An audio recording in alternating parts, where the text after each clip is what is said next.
based on how far they advance in the tournament. A total of $4.75 million in prize money will be paid out, with the winning team taking home $1 million. There's also a $50,000 purse for the top goal scorer and the winning coach. Get ready for the newest and boldest club football competition in Jamaica. This is David versus Goliath. This is the Popeyes Challenge Cup on CVM TV.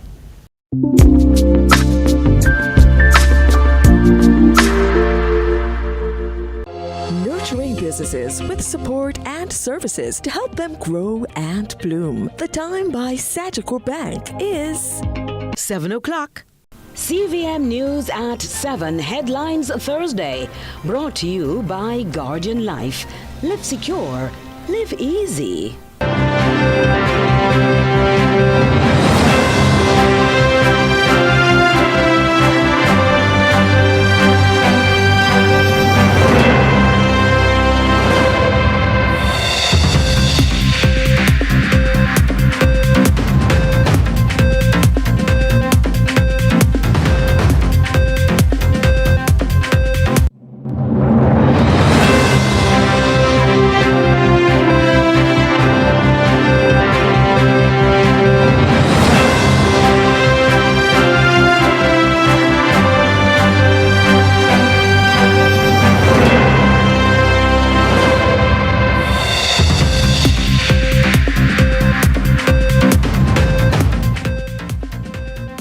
Tonight in CVM News at 7, ODPEM responds to Auditor General's Hurricane Melissa report. Airbnbs versus hotels in Kingston. Inquiry this from barking nuisance to serious attack. When does a dog become a legal liability? And later on in sports, Popeyes Challenge Cup, Limehall beat Wi-Fi United 2-0.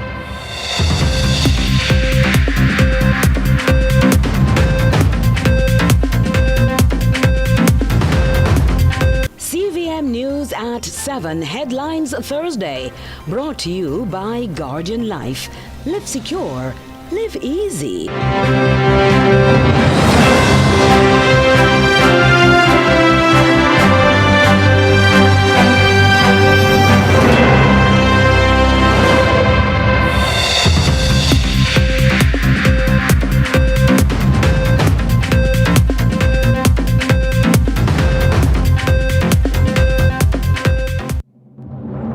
From Kingston, Jamaica, this is CVM News at 7. It's Thursday, May 14, 2026.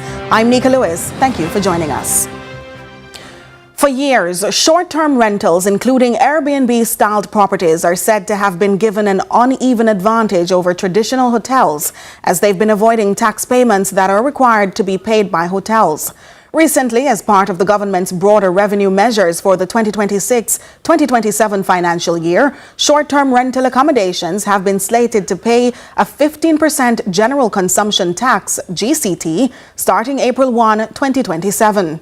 However, speaking with CVM News on Tuesday, President of the Jamaica Hotel and Tourist Association, Christopher Jarrett, insists the increase is not enough to warrant a fair playing field. Natasha Williams has more. In a fight to regain their competitive edge, hoteliers are calling on the government to also apply room tax to the 15% general consumption tax, GCT, that will be imposed on short-term rentals effective April 1, 2027. President of the Jamaica Hotel and Tourist Association, JHTA, Christopher Jarrett, says in order to create a level playing field, it's going to take more than a 15% tax imposition. Well, part of it, is the objection to the GCT, which you might soon hear a little bit more about again, because we've been trying to meet with the Minister of Finance to talk to her about some recommendations, like one of which I just mentioned, which was the room tax. If they can collect the room tax from the Airbnb people, it might ease some of the pressure and allow us to be able to allow them or put them in a position to be able to pull back on the GCT while they get that income elsewhere. In addition, they should be charged a room tax, much like what we have to pay. Mr. Jarrett argues that with the imposed 15%, it will not benefit traditional hotels, but instead ease government fiscal burdens. Well, it will ease the pressure off of the government, but it won't ease the pressure off of the Airbnb competition, because they still are going to be. They still don't have Ministry of Health standards to be met, and the compliance with Companies Office and some of the other things you heard me mention. So, and those things cost a lot of money, so they will still continue to have that edge. I don't mind the competition, as I keep saying, because it forces everybody to improve the product, but we want to make sure that they are paying their fair share. He stressed that while hoteliers increasingly see short-term rentals as a formidable threat to occupancy rates, pricing power, and their traditional market share, his main concern is the safety of the product and the guest's experience. For instance, the meeting requirements that the hotels would normally be required to meet, like fire extinguishers, safety equipment, hoses, fire hoses, and so on, in situations where the property may not have those things in place.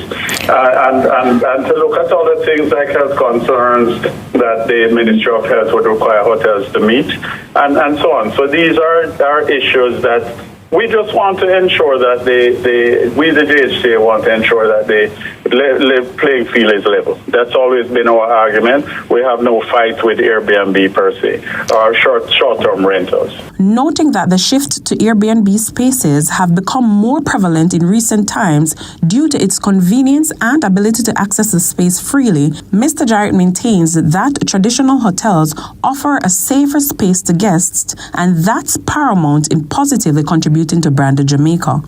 Natasha Williams, CVM News. As work resumes on the former Wyndham Kingston Hotel, debate is growing over whether Kingston can support more hotel rooms amid the rise of Airbnbs and short-term rentals. Kevin Black has the latest. Rentals continue to expand across the corporate area. According to airway.com, Kingston now has more than 1,600 active Airbnb listings, with average nightly rates ranging between $40 and $127. By comparison, hotel rates in Kingston's business district often range between $170 and $260 per night, depending on the property and the season. Recent online listings show the Jamaica Pegasus at about $242 per night, or nearly $40,000 per night. The redevelopment of the former Wyndham Kingston Hotel has lingered, and industry stakeholders say the success of the project will depend on whether the capital can generate enough year-round demand to support more hotel rooms. Developers of the former Wyndham project have argued that the rapid growth of Airbnbs is fragmenting demand that would traditionally flow to hotels. President of the Realtors Association of Jamaica, Gabriel Gilpin Hudson, says the project could still be viable, even with the influx of short-term rentals. Our Airbnb product is quite scattered across Kingston, and so we don't necessarily have these areas or zones that we can concentrate on to say this is where a lot of our visitors are staying, and concentrate the economic activity and the demand in that area and develop it accordingly. Some persons want, a more home-like feel and prefer to perhaps stay in an Airbnb or short-term rental. What is important, I think, though, is it's not just about the competition, but how are we facilitating these products connecting together. On the streets of New Kingston, people had mixed views about whether they prefer Airbnbs or traditional hotels. Some say Airbnbs offer more space and better value, while others prefer the security and the consistent service that hotels provide. Well, it depends. If it's for vacation purposes or relaxing purposes, it would be an hotel. If it is to do some form of business, probably in the grill or somewhere, it would be an Airbnb. It's more affordable, that is one. For me, I don't know about nobody else. Yes, and the Airbnb, them a click. At the moment, I think I choose a hotel because of the convenience.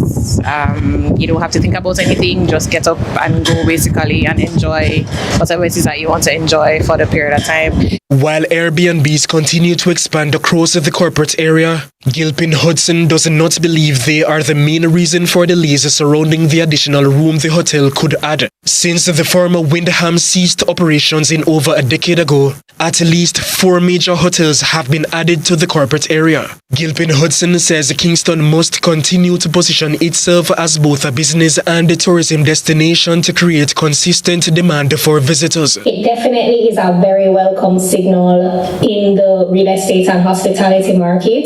Big developments and big investments like that are exactly what we want to see taking place in and around Kingston and St. Andrew, because really and truly, even though people think about Kingston and St. Andrew as maybe a business destination, it really can claim its position as well as a tourism destination. Kevin Black reporting for CVM News. Meanwhile, the Office of Disaster Preparedness and Emergency Management ODPEM is now at the heart of a questionable mystery following the revelation from the Auditor General's report, which uncovers a void in expenditure for donations under the Hurricane Melissa Relief Initiative. The audit report, which was tabled in the House of Representatives on Tuesday, states that after the October 2025 hurricane, ODPEM established a disaster relief portal to record international in-kind donations received in support of Hurricane Melissa relief efforts. However, the Auditor General's findings reveal that of the $1.44 billion donated, only $26 million has so far been spent. Following a statement released by ODPEM on Wednesday, they maintained their commitment that all relief resources placed under its stewardship are managed transparently and responsibly. ODPEM also notes that in relation to the utilization of donated disaster relief funds, it was intended to support national relief interventions to support the shelter recovery program. The company assures the public that all materials purchased in support of the government-directed roof repair program have been accounted for and brought into ODPEM's inventory management system, and stressed that the agency has also commenced additional measures to further strengthen documentation and reconciliation procedures for disaster relief operations. On Thursday, CVM News posed questions to ODPEM's Director General Commander Alvin Gale regarding the gaps observed in the auditor's report, as well as requested an update on how the funds in question were and will be managed, to which Mr. Gale promised an update in our midday news on Friday. Pressure is, however, mounting as the opposition People's National Party demands the publication of a transparent expenditure plan for the remaining billions donated for disaster relief. This after a hard-hitting Auditor General report of the Hurricane Melissa Relief Initiative, which indicated only a fraction of the money was expended since the hurricane. The Auditor General's latest real-time audit report into billions of dollars donated for hurricane relief following Hurricane Melissa has left the opposition People's National Party irate at the findings. While the government has sought to counter, insisting there was no claim of corruption or scandal, one opposition senator counters, "It is unconscionable and scandalous that the government sat and donated money while thousands of Jamaicans suffered. People were hungry. People were sleeping under damaged roofs or no roofs at all. Families were struggling to rebuild their lives, and the money donated by generous Jamaicans and well-wishers to help them was simply sitting idle, going nowhere. Unlike the government, the facts are honest. The Auditor General confirmed that 88% of the $1.4 billion in Hurricane Melissa donations remain uncommitted. The opposition's deputy spokesman on productivity, efficiency and effectiveness says this means there was no plan, no contract and no obligation to deploy the funds. He reasons, "Bureaucracy slows spending, but it does not prevent a government from committing funds. So the question that must be asked is why several months after Hurricane Melissa did 88% of donated funds have no commitment whatsoever attached to them. And this appears to be a pattern because we must recall that the Auditor General said that $138 million from hurricane burial donations in 2024 sat idle and was never reported to the Ministry of Finance as required by the law. The senator also countered the government's response, contending there's no defense for the handling of the funds and demands that a transparent expenditure plan be laid out for the money. Senator Morgan cannot credibly blame red tape for money that was never directed anywhere. These are not bureaucratic delays. This is a governance failure. Jamaicans who donated in good faith deserve accountability, and we're calling on the government to immediately publish a transparent expenditure plan for all outstanding disaster relief funds. The government has said the findings further support the need for the National Reconstruction and Resilience Authority, NARA, to chart the country's infrastructure rebuilding efforts after Hurricane Melissa. Stay with us. CVM News at 7 continues in a moment.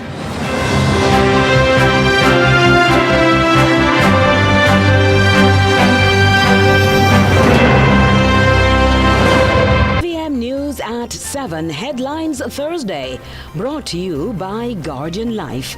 Live secure, live easy. Should critical illness strike, don't let worry fill your head. Say hello to happiness and goodbye to worry with Guardian Life's new Ultimate Provider Plan. Secure your medical expenses in the event of critical illness ahead of time while benefiting from our investment portfolio and so much more. Give yourself and your family the peace of mind you deserve with Guardian Life's new Ultimate Provider Plan today. And live secure, live easy. This is Flow, Jamaica's fastest mobile network, as verified by Ookla. It's the result of a complete network rebuild, with more power backup to reduce outages and satellite backup for greater mobile stability. You can even make regular calls using Wi-Fi. Welcome to our new era of connectivity, and we're not stopping there. This is Flow, Jamaica's network.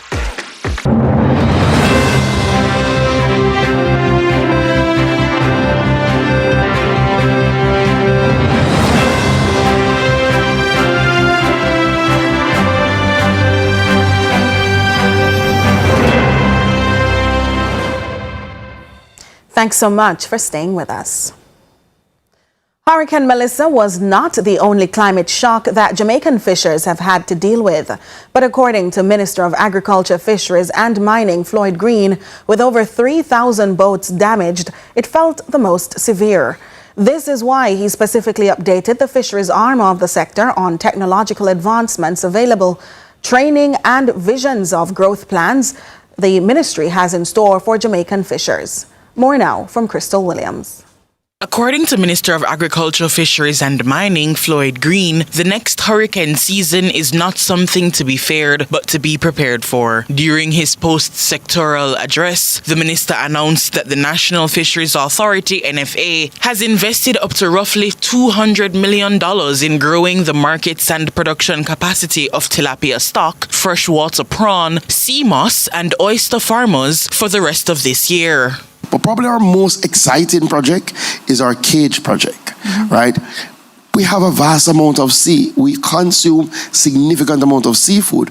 Unfortunately, a lot of that is imported. So we have to fix that. We are now growing snapper in the sea in cages, right? And we just did a pilot, and this is something that's happening all over the world. We are the first in the English-speaking Caribbean to get it done, but it's happening all over the world. If you look in Asia, that's the way of the world now. So we had to try it, we had to pilot it. It is working. Now we're looking to commercialize it. So if you're looking for something to invest in, while the minister promised fishers more support, he also urges them to venture further out to sea to capitalize on seafood products available to them. Green is encouraging them to be trained in their craft as well as in the management of their resources. Go further out. Because everything is out there. The tuna is out there, the marlin is out there, the mahi-mahi is out there. And right now, we're not capitalizing on that enough. So So we've trained 320 fishers to go further out, and we are seeing the results of that. What we have to do, and we're planning to do this year, is help them with the management of that. Because how you manage these pelagic species, especially to keep them fresh, and that's what the market is looking for, is important. With the assistance of the Ministry of Finance and the Transformation Implementation Unit, the ministry reports that services to apply for and renew fishing licenses have been digitized. He says renewal rates of licenses have jumped from 20% to now 50%, and that 78% of people who are being spot checked now have their licenses. He also says license acquisition used to take 5 months, but now takes 5 days. The minister also announced amendments to the Fisheries Act to be made by September. Clearly, under our Fisheries Act, there are a number of offenses, right? And we don't want anybody to commit these offenses, but we are also changing how we treat with these offenses, some of them. So, a couple of offenses will now come under a process where our fishers will be able to be ticketed for the offense instead of automatically summoned to go to court, right? So clearly, you commit the offense, you get a ticket, you can pay the ticket, and then you move on, hopefully not to commit again, right? But instead of taking the fisher out, clogging up the courts with that matter, we can treat with a number of those matters. So come September, working with the Ministry of National Security, the NFA, and our TAJ, we should have that system operationalized. Crystal Williams reporting for CVM News.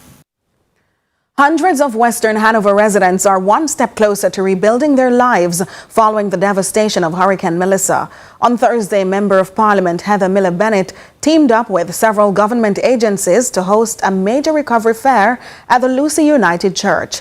The event focused on the recovery of personal documents lost or destroyed during the passage of Hurricane Melissa. Residents attended the fair to meet with agency representatives to begin the process of recovering essential records, including birth and marriage certificates, passports, NIS cards, and land ownership documents. Mrs. Miller Bennett says bringing these essential services directly to the community is a way to ease the burden on locals. Because sometimes it is difficult to find a bus fare to go to passport office, to go to RGD, to go to the different places. But they've brought the services to the people of Hanover, and I want to commend them for that. Meanwhile, Commanding Officer for the St. Thomas Police Division, Superintendent Rohan Ritchie, is calling on motorists to cut their speed, reminding road fatalities account for a large number of deaths in the parish.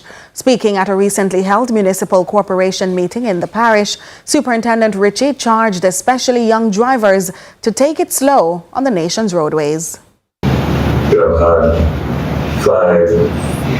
4 fatal collisions resulting in 5 deaths since the start of the year.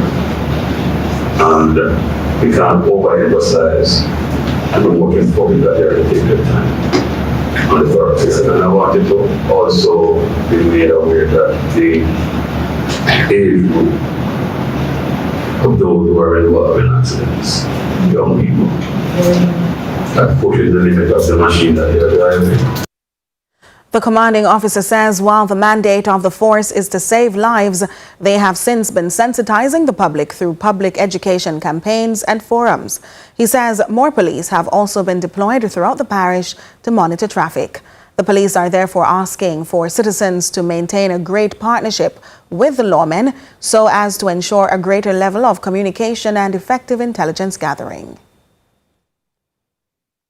In the meantime, Councillor for the White Horses Division in Western St. Thomas, Hubert Williams, is stressing that though speeding might be the leading cause of accidents in the area, the overloaded trucks, among other road infrastructural issues, play a huge role. Let's look at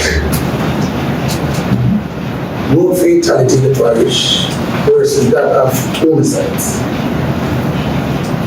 We don't mind job, we don't get no kind of language, road fatality pass homicide. It can. So it's not a thing we still life we're talking about. Now I hear someone mention about 2 accidents because of the navigator on the road. But I know maybe about 4 or 5 on the road. And it is sad because these truckers, They want to carry as much as they can carry on these trucks. And it shouldn't work like that. Trucks have a limit in terms of the amount of ton they can each truck supposed to carry. Now the news now. Presiding judge in the Clansman trial, Justice Dale Palmer, is expected to rule on Monday on whether a statement allegedly given by deceased witness Shanice Robinson will be admitted into evidence surrounding the February 7, 2020 killing of a man named Noah Smith. This is the ongoing Clansman trial. Carla Ramdeen was in court and files this report. The issue arose during Monday's sitting after the prosecution sought to establish a nexus between evidence from two witnesses. One witness testified that Shanice Roberts died in 2021, while another, a detective constable, told the court he recorded a statement from a woman identified as Shanice Roberts in 2020 in relation to the murder of Noah Smith. The Crown is attempting to prove that both references are to the same person. In submissions before the court, the prosecution argued that the detective's difficulty identifying Robinson stemmed from the poor quality and distortion of a photograph shown to him, rather than an inability to recognize her. The Crown maintained that the witness's response were conditional and argued that recalling the witness would allow the best evidence to be placed before the court. On Thursday, defense attorney Denise Hinson made a submission on behalf of the defense. Hinson argued that the application, no matter how it is dressed up, amounted to an attempt to recall the witness for, quote, a third bite of the cherry, after the issue had already been properly tested. She noted the Crown chose to leave its identification evidence as it stood. Hinson submitted that the Crown cannot now ask for the witness to be recalled to, quote, shore it up. She further argued that the defense conducted its cross-examination on the basis that the prosecution's case on the issue had already been closed, and warned that recalling the detective constable would give him an opportunity to reconstruct his evidence to better support the Crown's application. Hinson also described the move as an ambush, telling the court that the defense had not been notified beforehand. Justice Palmer is expected to rule on Monday. The matter goes towards counts 15 and 16 in the indictment. The accused affected are Michael Wallman, Jerome Spike, Nashawn Guest, and Giovanni McDonald, who are being tried for knowingly facilitating the commission of robbery and murder of Noah Smith. Carla Ramdeen, CVM News. Project STAR is making headlines as it enters a defining fifth year of community transformation. Project Director Safri Brown spoke to CVM News about the progress that has been made in the groundbreaking program. Kevin Black has more. What began in 2022 as a bold social experiment is now producing historic results across 5 communities. Members of the Project STAR team gathered at the office of the Police Commissioner to finalize their community transformation action plan for the year ahead. Project Director Safri Brown says their success is built on a community-led methodology. Really using a methodology that is kind of community-led and evidence-based. So Project STAR's work is really rooted in what community needs are, but it is driven by the community. And so we go through quite a lengthy process with communities to look at data, to look at what the data is saying, to validate that with communities and identify what the issues are. That strategy is paying off with massive declines in crime. Mapen West has seen a 46% drop recently, following a staggering 80% decrease in Parade Gardens the year before. The project's impact was also seen following Hurricane Melissa. So we're seeing those kinds of results, and that's also keeping in train with the overall trend nationally around reducing crime. But we're seeing that we're getting, working with the police and all the other stakeholders, some really high reductions. Within 48 hours, the team was on the ground, and by 72 hours, they were distributing food and relief. Partnering with the UNDP, their Cash for Care and Cash for Work programs provided jobs, 6 weeks of support for the elderly, and helped entrepreneurs get back to business. As the team prepares for Year 5, the focus is on doubling down on these wins. It is about transparency, and it's about accountability.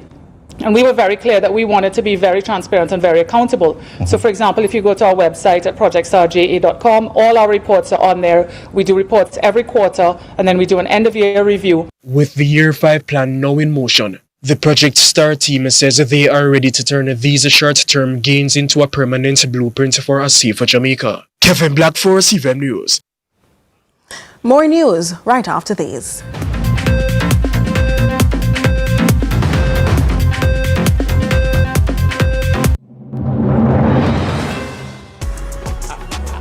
You see me?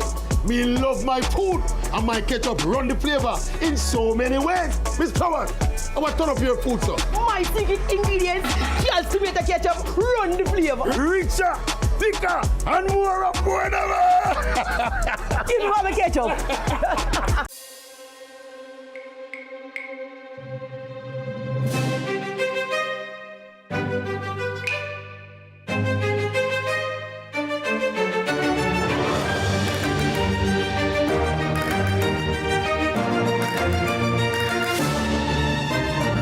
Finally said yes to onion rings. Now it's your turn to say yes to the onion ring zinger from KFC.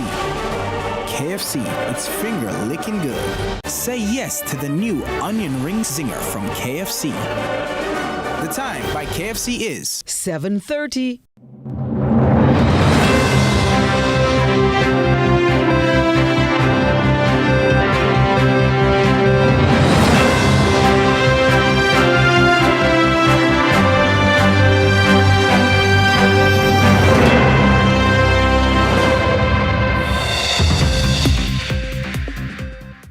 Welcome back. Time now for Query This with Akeem Jarrett.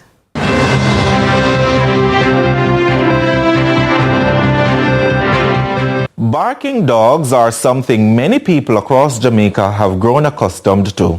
But in some cases, those dogs can become more than just a disturbance. Let's take this scenario. In a quiet residential community, a 6-year-old boy was playing near his gate when a neighbor's dog, described as a large mixed breed, allegedly ran out of an unsecured yard and bit him on the arm. The child suffered injuries that required medical treatment, including stitches, and has since developed fear and anxiety around animals. Attorney at law Giselle Hicklin says under Jamaica's Dogs Act, liability may rest with the dog owner. One nuance with the act is that it presumes that wherever the dog resides, and whoever is the owner of that property, that the dog belongs to that person. So you can't just use the defense of, "I know my dog," when the dog literally lives in your premises. Attorney Hicklin explains that the courts will examine several factors to determine whether the dog owner was negligent. They may look at whether the dog had a history of aggression, whether the property was secured, and if reasonable steps were taken to prevent the animal from escaping. The attorney is also warning dog owners that they have a duty to properly control their pets. A reasonable dog owner will have to ensure that they secure them gate. They have to ensure that they secure the dog. Make sure that the dog is on a leash when you're not at home. Make sure that the fence is secured so the dog cannot jump over the fence and actually do harm to anybody. If you know that you have like a pit bull who is particularly violent, that you have a muzzle on your dog, especially when you're not at home. Because once that dog escapes your gate, you are strictly liable for the actions of your dog. For many homeowners, dogs are used as a form of security, but Ms. Hicklin says having a guard dog does not remove responsibility under the law. She notes that owners could have a defense if they can show that the dog was properly secured and that reasonable precautions were taken.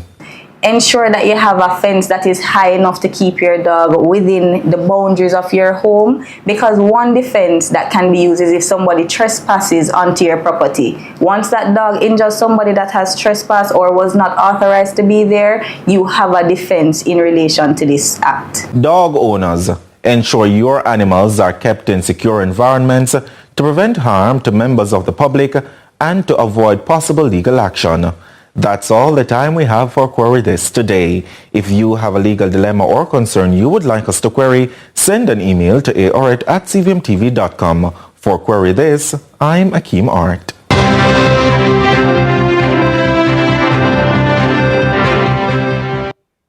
We now turn to regional and international news.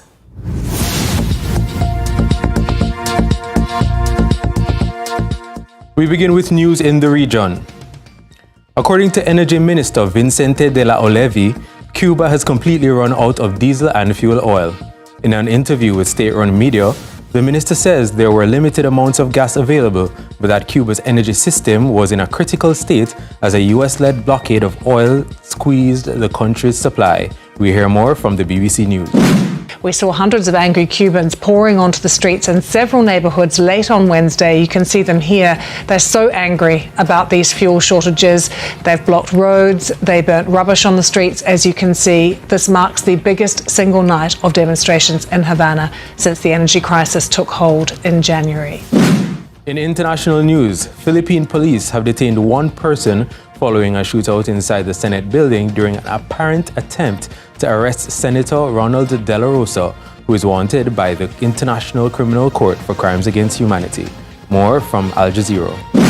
It is the most violent scene inside the Philippine Senate in recent history. Armed security forces in a shootout while journalists are caught in the middle.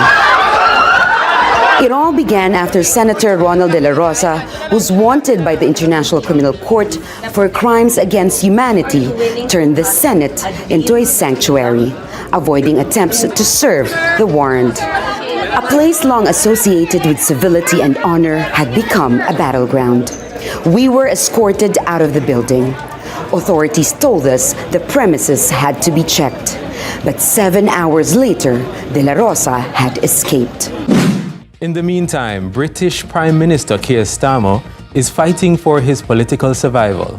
He is warning of chaos as is expected to face a leadership challenge from his own health secretary, Wes Streeting. France 24 reports. A day after an extremely brief meeting with the Prime Minister at Downing Street, Britain's health secretary says he's stepping down. Wes Streeting's resignation paves the way for a leadership challenge as pressure mounts on Keir Starmer to go. However, Streeting is unlikely to be the sole contender.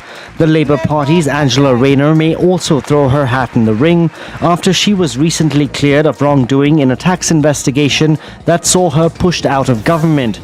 On Monday, she addressed Labour's recent election debacle, suggesting change was needed. And that's it for regional and international news. I'm Marshall Hazley.